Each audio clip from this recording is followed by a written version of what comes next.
तक्षशिला में आचार्य गजानन, पब्बत और वीरसेन ये सोचकर खुश हो रहे थे कि आचार्य चाणक्य और चंद्रगुप्त अब कभी दोबारा तक्षशिला लौटकर नहीं आएंगे। पर वो तीनों इस बात से अनजान थे कि कुलपति महोदय भी वहां आ चुके हैं। हालांकि कुलपति ने उनकी बातें नहीं सुनी थी, लेकिन वो तीनों कुलपति को सामने देख घबरा गए थे। तभी कुलपति ने फिर से अपना प्रश्न दोहराया। कौन वापस लौट कर नहीं आ रहा है आचार्य गजानन? गजानन ने घबराते हुए कहा, महोदय वो हम लोग, उनकी बात पूरी भी नहीं हुई थी कि पब्बत बीच में ही बोल पड़ा। मालकेतु महोदय, मालकेतु, हम उसी की बात कर रहे थे कि वो अब कभी वापस लौट कर नहीं आने वाला।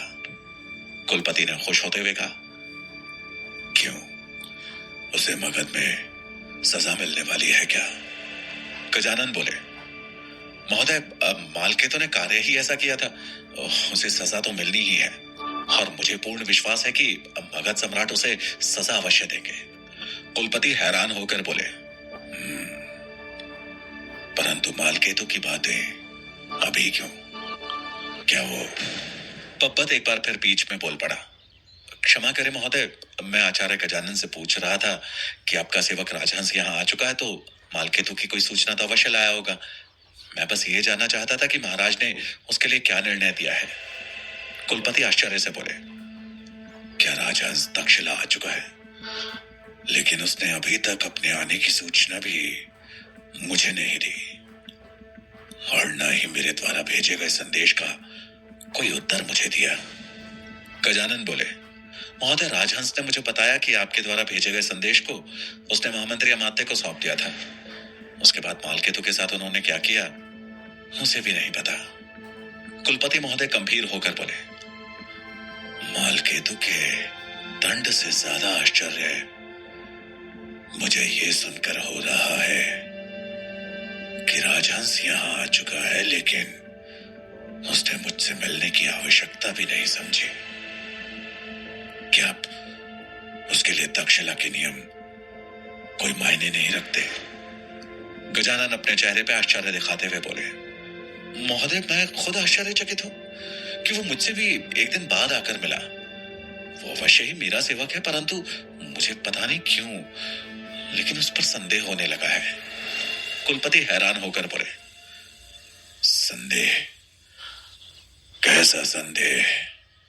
गजानन बोले, मुझे लगता है कि मालकेतु को भगाने में कहीं ना कहीं राजहंस का ही हाथ है, परंतु इस बात का मेरे पास कोई भी प्रमाण नहीं है, इसलिए मैं ये बात किसी को बताना नहीं चाह रहा था। मैं नहीं चाहता कि पिछली बार की तरह इस बार भी मैं प्रमाण के अभाव में फिर से झूठा साबित हो जाऊं। परंतु अगर आप चाहें तो राजहंस के विरुद्ध निष्पक्ष जांच करवा सकते हैं। कुलपति सोचते हुए थोड़ा गुस्से में बोले, अगर ये सत्य है तो मुझे स्वयं उससे बात करनी पड़ेगी और आवश्यकता पड़ी तो उसके विरुद्ध जांच भी बिठाई जाएगी। गलत साबित होने पर उसे अवश्य सजा दी जाएगी। इतना बोल कुलपति महोदय गुस्से में वहां से चले गए। उनके जाते ही तीनों की जान पे जान आई। पब्बत बोला, बच गए, मुझे तो लगा कुलपति ने हमारी सारी बातें सुन ली। गजानन बोले, मुझे भी यही लगा था, लेकिन समस्याएं अभी समाप्त नहीं हुई हैं। तुम दोनों को हमारा एक कार्य करना है। वीरसेन बोला, कहिए आचार्य। गजानन ने गुप्त रूप से दोनों को एक बात बताई, जिसे सुनते ही दोनों के चेहरों पर एक बार फिर चिंता के बादल उभर आए थे। एक तरफ जहां राजहंस के विरुद्ध षड्यंत्र रचा जा रहा था, वहीं मगध में एक षड्यंत्र के खुलासे का इंतजार हो रहा था। मगध में महाराज धनानंद का दरबार लगा हुआ था। धनानंद अपने सिंहासन पर विराजमान थे। सभा में अन्य मंत्री गणों के साथ साथ अमात्य, शंभुनाथ और सेनापति भुजंग भी उपस्थित थे। धनानंद ने अमात्य की ओर देखते हुए पूछा, अमात्य, हमें बताएं कि हमारे वज्जी जाने के लिए आपने सारी तैयारियां पूरी कर ली हैं? अमात्य अपने स्थान से खड़े हुए और बोले, जी महाराज, वज्जी जाने के लिए सभी तैयारियां पूरी की जा चुकी हैं। अब बस हमें आपके आदेश की प्रतीक्षा है। महाराज बोले, ठीक है अमात्य, हम कल सुबह सेना की एक टुकड़ी लेकर वज्जी के लिए प्रस्थान करेंगे। जैसे आपकी आज्ञा महाराज। ऐसा कहकर अमात्य अपने स्थान पर बैठ गए। तभी एक सेवक ने सभा में प्रवेश किया। सभी सभासदों का अभिवादन करने के बाद वो महाराज को संबोधित करते हुए बोला, महाराज, आपको एक सूचना देनी थी। धनानंद बोले, कहो, क्या सूचना है? सेवक बोला, हम सभी महल के द्वार पे सैनिकों के साथ खड़े थे, तभी एक तरफ से अचानक से एक उड़ता हुआ तीर आकर महल के द्वार पे आता सा। उस तीर के द्वारा किसी ने एक सूचना पत्र भेजा है। ये कहते हुए उसने अपने हाथ में रखे हुए उस सूचना पत्र को दिखाया। धनानंद थोड़ा असमंजस में आते हुए बोले, इस तरह भला सूचना पत्र कौन भेज सकता है? क्या लिखा है इसमें? सेवक बोला, ये तो ज्ञात नहीं महाराज। जहां सारे सभासद उस संदेश की बात सुन आपस में खुसर पुसर करने लगे थे, वहीं अमात्य के चेहरे पर थोड़ी चिंता उभर आई थी। उन्होंने शंभुनाथ की ओर देखा, लेकिन वो भी अन्य सभासदों की तरह ही उस संदेश की बात जानने के लिए उत्सुक लग रहे थे। धनानंद बोले, ये पत्र सेनापति भुजंग को दे दो, वो इस पत्र को पढ़कर सबको सुनाएंगे। सेवक ने वो सूचना पत्र भुजंग को सौंप दिया और दरबार से बाहर निकल गया। सेनापति भुजंग ने सूचना पत्र देखा तो वो कुछ अजीब प्रकार से बंधा हुआ था। धनानंद बोले, सेनापति भुजंग, देख क्या रहे हो? पत्र खोलो और पढ़ो। जी महाराज। सेनापति भुजंग ने पत्र खोला तो उस पत्र को देख उनके होश उड़ गए। घबराहट के कारण उनके हाथ कांपने लगे। अमात्य ने देखा तो उन्होंने भुजंग के भाई को भांप लिया। अमात्य ने मन में विचार किया, भुजंग के हाथ कांप क्यों रहे हैं और उसके चेहरे पर मुझे चिंता के भाव क्यों नजर आ रहे हैं? आखिर ऐसा क्या है उस पत्र में? तभी धनानंद बोले, क्या हुआ भुजंग, पत्र पढ़ो। भुजंग बोले, जी महाराज। भुजंग ने हाँ तो कह दिया था, लेकिन पत्र पढ़ते हुए उनके होंठ कांप रहे थे। उनके चेहरे की घबराहट देख अमात्य भी चिंतित थे, लेकिन कुछ ही पल में भुजंग ने अपने भय को काबू में करते हुए वो पत्र पढ़ा। महाराज, आपको सूचित किया जाता है कि वज्जी में विद्रोह भड़काने वाले विद्रोही को पकड़ लिया गया है और विद्रोह को हमने शांत कर दिया है। अब आप चाहें तो अपने वज्जी आने के निर्णय को बदल भी सकते हैं। सूचना पत्र को पढ़ने के बाद भुजंग ने पत्र को फिर से बांधकर अपने पास रख लिया।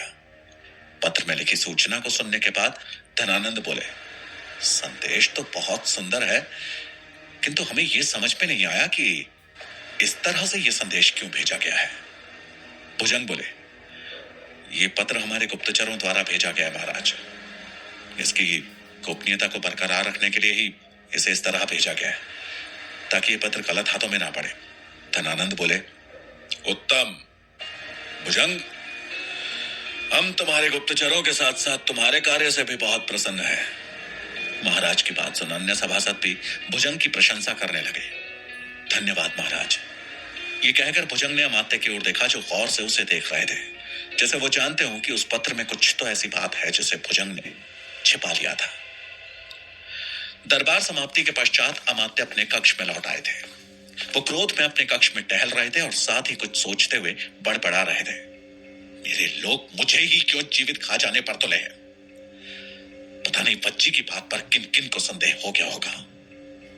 एक संभालना चाहता हूं, तब तक दूसरा हाथ से निकलता दिखता है। क्या करूं मैं अब? तभी सेनापति भुजंग ने उनके कक्ष में प्रवेश किया। उन्हें देखते ही अमात्य गुस्से में बोले, क्या मैं जान सकता हूं कि तुमने भरे दरबार में वज्जी के विद्रोह की बातें क्यों की? भुजंग ने उनके प्रश्नों का जवाब दिए बिना ही कहा, महामंत्री जी, क्या आपको ज्ञात है कि उस पत्र में क्या था? अमात्य ने नामे सर हिलाते हुए कहा, इतना बुरा तो नहीं हो सकता कि तुम्हें खुद के पैरों पर ही कुल्हाड़ी मारनी पड़े। वज्जी विद्रोह का नाम नहीं लेना चाहिए था तुम्हें। भुजंग ने बिना उनकी बातों पर ध्यान दिए वो पत्र उनकी तरफ पढ़ा दिया। अमात्य ने जैसे ही पत्र खोला तो वो सहम से गए। घबराहट में उनके हाथ से पत्र छूट गया, लेकिन भुजंग ने उस पत्र को पकड़ लिया और वापस देते हुए बोले, यही सत्य है अमात्य, जिसे छुपाने के लिए मुझे वज्जी का नाम लेना पड़ा। उस पत्र के ठीक ऊपर किसी की एक कटी हुई उंगली बंधी थी। उससे एक तो बूंद रक्त टपक कर पत्र पर अपने लाल चिन्ह छोड़ चुका था। अमात्य ने बहुत लोगों के विरुद्ध षड्यंत्र किए थे, अपने सामने लोगों को मरता भी देखा था, लेकिन वो उनकी इच्छा से होता रहा। परंतु आज अपनी इच्छा के विपरीत एक जीवित व्यक्ति की कटी उंगली देखकर उनका अंतर मन हिल गया था। वो उस पत्र को पढ़ने लगे। उस पत्र में लिखा था, ये उंगली और रक्तमाल केतु का है। ध्यान से देख ले अमात्य, अपने सेवक के ये चिन्ह, ये लाल चिन्ह आपके लिए खतरे की घंटी है। आज दरबार में सिर्फ उंगली भेजी है, कल मालकेतु स्वयं महाराज के सामने उपस्थित होकर आपके द्वारा रचे गए सारे षड्यंत्रों का बखान करेगा। यदि आप अपनी सुरक्षा चाहते हैं तो मेरी बात मान लें और रक्षा मंत्री शक्तार को रिहा करवा दें। यदि आप मेरी बात मानने के लिए तैयार हैं तो आज दिन के तीसरे प्रहर में राजमहल के पिछले भाग में स्थित गुंबद पर लाल पताका की जगह सफेद पताका फहरा दें। उसके बाद क्या करना है वो मैं आपको अगले पत्र में बता दूंगा।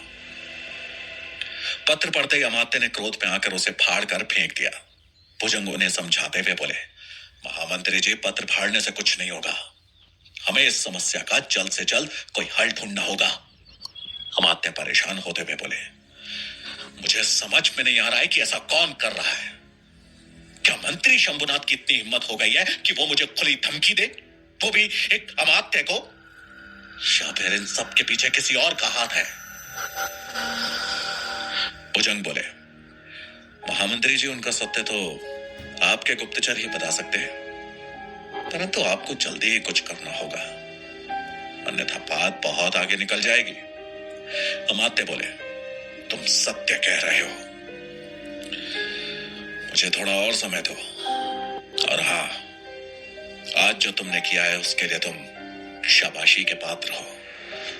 भुजंग अपनी तारीफ सुनकर भी खुश नहीं थे, वो सिर्फ मुस्कुरा दिए और चुपचाप वहां से प्रस्थान कर गए। इधर तक्षशिला में गजानन से मिलने के बाद से ही राजहंस सूरजमल से मिलने का मौका ढूंढ रहा था। वो अपने कक्ष में बैठा था। उसने अपने मन में विचार किया, इस समय सभी शिक्षक और छात्र अपनी अपनी कक्षा में होंगे, यही समय है सूरजमल से मिलने का। ये सोच वो अपने कक्ष से बाहर निकल सूरजमल के आश्रम की ओर बढ़ चला। वो तक्षशिला के गलियारों से छिपते छिपाते आगे बढ़ रहा था कि तभी उसे अचानक से आभास हुआ कि कोई उसका पीछा कर रहा है। उसने तुरंत ही पीछे मुड़कर देखा, लेकिन वहां कोई भी नहीं था। वो फिर से आगे बढ़ने लगा। उसे फिर से आभास हुआ और उसने फिर से पीछे मुड़कर देखा, लेकिन वहां पीछे कोई नहीं था। वो दोबारा आगे बढ़ा। अभी कुछ दूर वो आगे बढ़ा ही था कि किसी ने फुर्ती से उसका हाथ पकड़ उसे एक दीवार के पीछे खींच लिया।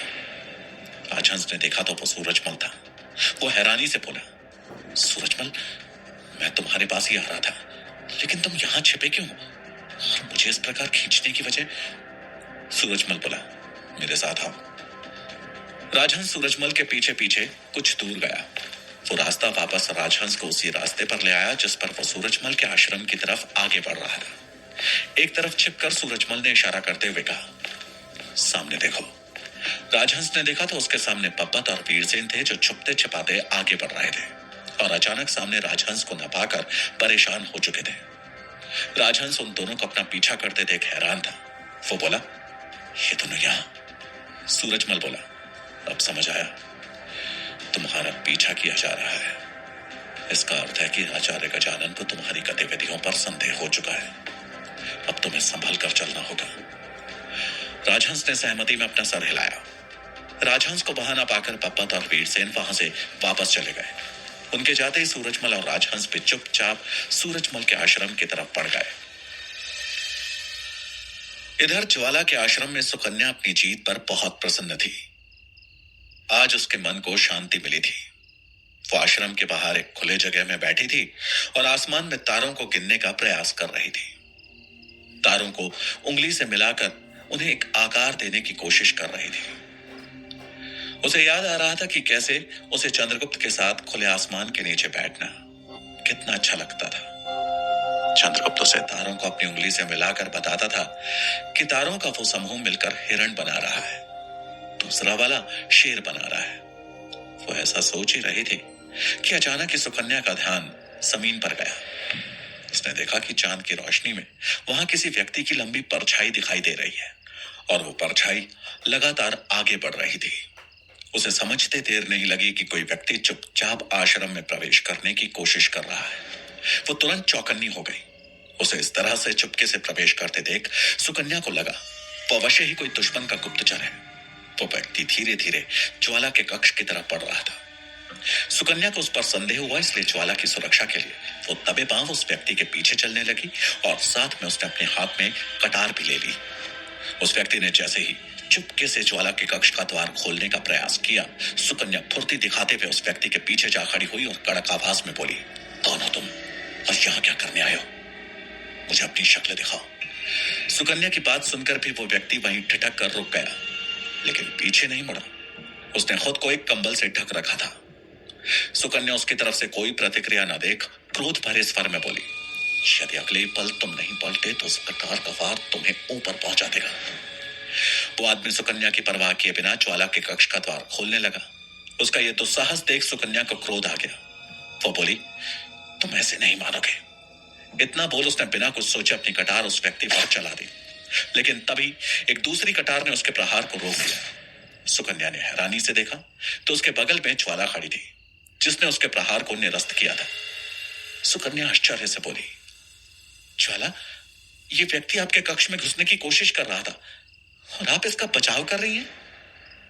ज्वाला सुकन्या को समझाते हुए बोली, यह आवश्यक नहीं कि आश्रम में आने वाला प्रत्येक पुरुष हमारा दुश्मन ही हो। तब सुकन्या असमंजस में बोली, महिलाओं के इस गांव में पहली बार पुरुष को देख मुझे इसके दुश्मन होने पर संदेह हुआ, इसलिए मैंने ऐसा किया। अगर मुझसे भूल हुई हो तो क्षमा चाहती हूं। ज्वाला सर हिलाती हुई बोली, ठीक है, अब तुम जा सकती हो। सुकन्या वहां से चुपचाप चली गई, लेकिन उसके मन में एक ही प्रश्न उठ रहा था कि यह व्यक्ति कौन है। ज्वाला ने उस व्यक्ति के साथ अपने कक्ष में प्रवेश किया। अंदर आते ही उस व्यक्ति ने अपने चेहरे से कंबल हटा लिया। ज्वाला उस व्यक्ति के चरणों में बैठ गई और सर झुकाते हुए बोली, प्रणाम आचार्य चाणक्य। उसे देख चाणक्य मुस्कुरा रहे थे।